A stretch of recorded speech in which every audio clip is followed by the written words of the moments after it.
Hey everyone, Loafer here, and welcome back to another video. So, in today's video, I will be, as you guys saw by the title and the thumbnail, I'll be showing you guys how to become a pro in any game like Call of Duty, Fortnite, or any really battle royale type game. Now, I don't want to waste your guys' time, so let's get straight into the video. So tip number one is you need to make sure you have a good sense. Now, if you don't have a good sense, then you're probably not gonna do too good in your game. Now, if, I'll show you guys my sense right now. I would recommend you can use mine, but that's just because I'm good with my sense. I'd recommend like the sweet spot is like 9 through try like 11 or 12, and that's like the sweet spot. But yeah, so here's my sense. It's my mouse sensitivity is 9. My add sensitivity multiplier, the low zoom, is 1, and then same with the high zoom is 1 too, and the vehicle mouse sensitivity multiplier is 1. Add sensitivity transition timing is gradual, which is I don't really know how to explain it, but I'll put like a video down and below of this guy that he like explains like why it's better, but not too much. It's like there's a part in his video where he explains why. So you don't have to watch it, but it's just to explain why. And then invert vertical look, I have that disabled. Vehicle sensitivity multiplier, I have that as 1. My add mouse sensitivity mode is relative. My monitor distance, something, I don't know that word, 1.6. Mouse acceleration is 0. Mouse smoothing is disabled, and mouse filtering is 0.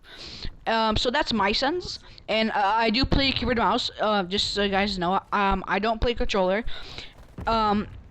So yeah, so that's tip number 1, to make sure you have your good sense.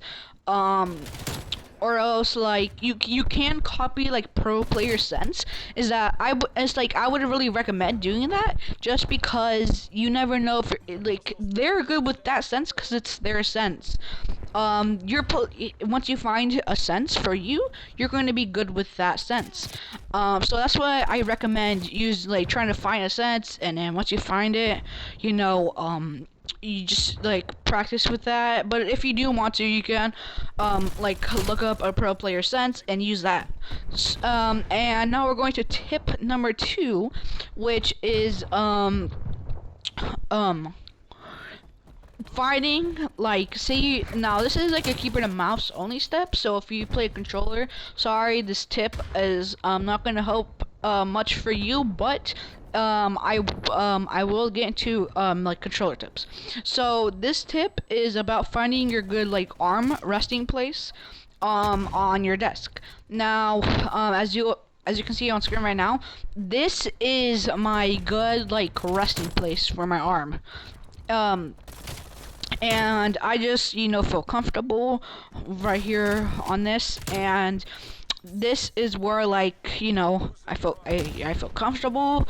I feel like I can just demolish kids, and I'll play good. So that's like a tip again for keyboard and mouse players only, to find your perfect arm resting place. So yeah, that's tip number 2. Tip number 3. Tip number 3 is making sure that okay, so this is gonna be like a controller one. If make sure for controller players, make sure that you don't have like that you have like your good settings, and like of course like you practice to it. Of course, like keyboard and mouse, like the settings tip for keyboard and mouse of course goes to controller. So of course find your sense. If you don't want to, you want to try like a pro player sense, you can also do that. It's just I'd of course recommend, you know, finding your own sense. And aim assist is a big thing in this game. And as you can see on the screen right now, aim response curve type. This actually like helps with like your aim. And I have it on dynamic, even though I don't play controller. Whenever I did, um, dynamic is the one I used, and dynamic is also really good. There's also linear and standard, which are those two are pretty good too, but I feel like dynamic is the best for me. You can also like try linear and standard, but I'd recommend dynamic. And also whenever you if you go down to gameplay, you'll see target aim assist mode. Put that on legacy. That is like it like hires like your aim assist like type. So it's like their standard, legacy, precision, and those are the three. Now, oh, and there's also focusing. Sorry.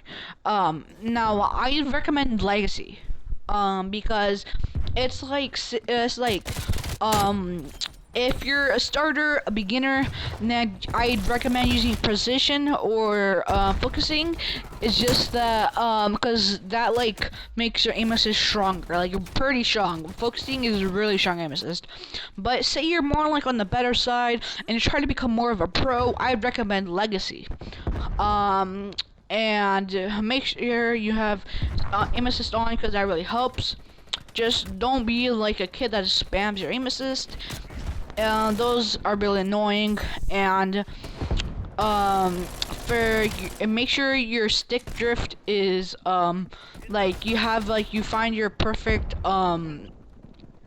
like settings down here where it's like you don't have stick drift anymore. It's like try to put it on the lowest as you can. Like test it, put it on 0, keep on going up by like 1 or 2 until you find where like it stops like the stick drift.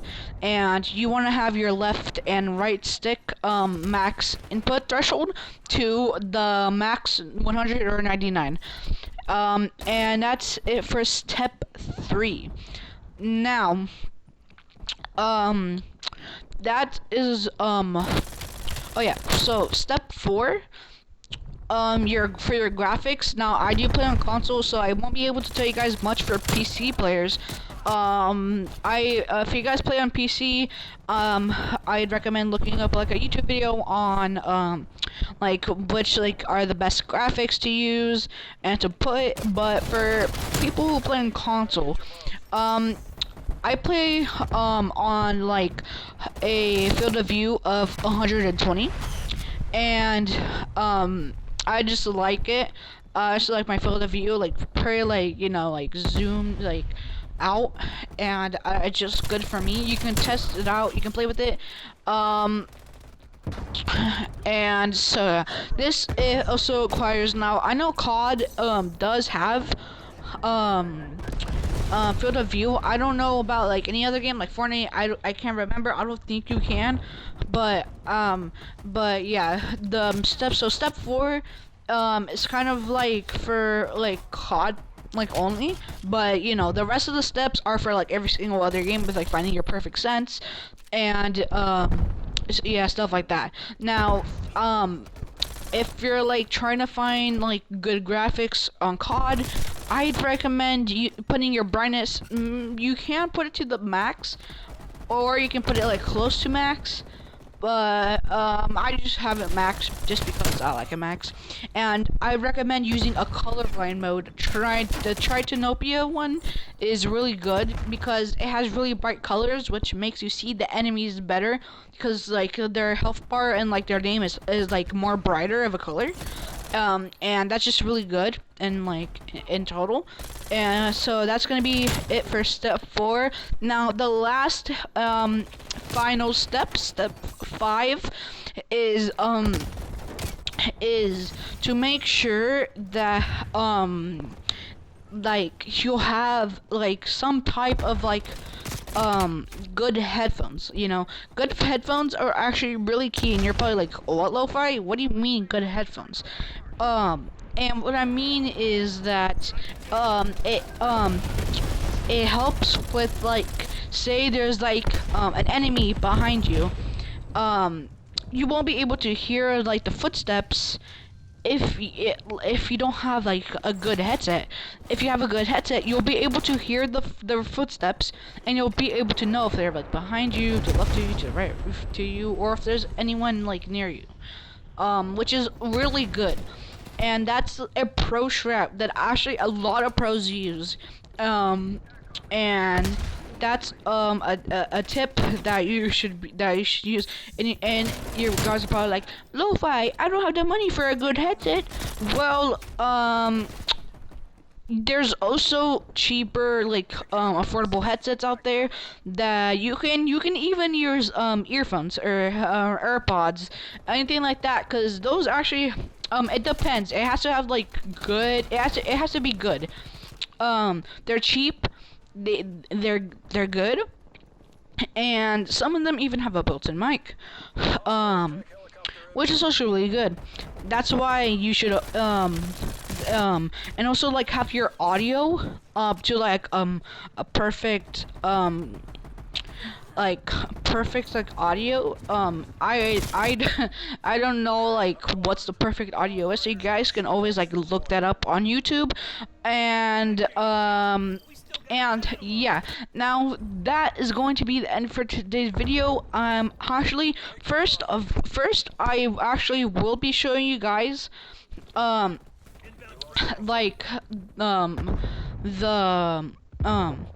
the setup that I use in today's video. And here it is right now on screen. So the class setup, or the gun I was using, is the MAC-10, and the attachments were the quick dot LED. I just like it a lot. It's pretty good. And then the muzzles, the muzzle break 9. These are all going to be pros, by the way. I recommend watching a YouTube video on a good MAC-10 setup. So yeah. And then the barrel is the 5.3 extended barrel. Helps with the bullet velocity, which is pretty good. And then the body is the steady aim laser, helps with that hip fire accuracy. And then the underbarrel is the foregrip, helps with horizontal recoil control. The magazine is the 43 round speed mag. Drop shot wrap for the handle. And then for the stock it's the Duster stock. And that's it for the attachments for my MAC-10. And then my secondary weapon is the Gallo. My tactical is the Stem. My lethal is a frag, and my field upgrade is the gas mine. My perks is flak jacket, scavenger, and spycraft. Those are 3 really good perks. And how I got the 3 extra attachments for my gun was I'm using Gunfighter, which gives you the 3 additional attachments. So that'd be it. Okay, so now that you guys saw the sense, that will actually be the end of today's video. If you guys did enjoy, please subscribe, or if you didn't, like, you don't have to subscribe, like if you did, you can dislike if you didn't, and comment down below, what other type of videos do you want me to? I know you guys want me to go back to Fortnite. Trust me, I will make, a new Fortnite video soon. I'm planning on doing that. I don't know when. I'm on a 2-week break, so I have the time to do it, and I'm probably gonna do it soon. So yeah, and also I might get a new keyboard, so stay tuned for probably after Christmas. Might be doing an unboxing video for the keyboard. It's gonna be a surprise. I don't want you guys to know it.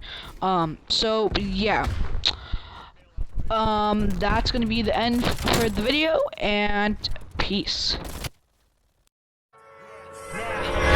Never stops, like I'm running from the cops. It's hard to stay humble when you're force-fed props, but I don't give a damn. I am just a man, I am not more important.